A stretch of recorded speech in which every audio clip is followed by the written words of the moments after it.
এই ছেলেটা যদি আমার ভালোবাসার মানুষ হতো, ভাবতেই ভেতরে যেন কেমন লাগছে। মনে হচ্ছে কেউ যেন আকাশ থেকে নামিয়ে দিয়েছে রূপকথা নায়ককে, কিন্তু তার ভেতরে লুকানো দৃষ্টি যেন ঝড় তুলছে আমার হৃদয়ে। আজ প্রথম আমার হৃদয়ে এভাবে কেঁপে উঠল।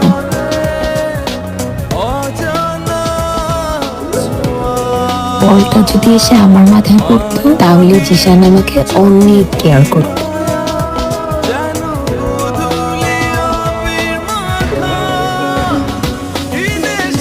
হায়, কাকে খোঁজো? ওই বই খুঁজি। সন্ধ্যায় ফ্রি? কেন? আমার সাথে একটা রেস্টুরেন্টে যেতে পারবো? জিশান হয়তো আজকে আমাকে প্রপোজ করবে। রেস্টুরেন্টে প্রবলেম দেওয়া যাবে না? আমি তো ইউনিভার্সিটির পরে সারাক্ষণ রেস্টুরেন্টেই থাকি। আসলে সারাক্ষণ হোস্টেলে থাকতে ভালো লাগে না, বাবা বিদেশে থাকে তো। করি হ্যাঁ, ওকে পারবো।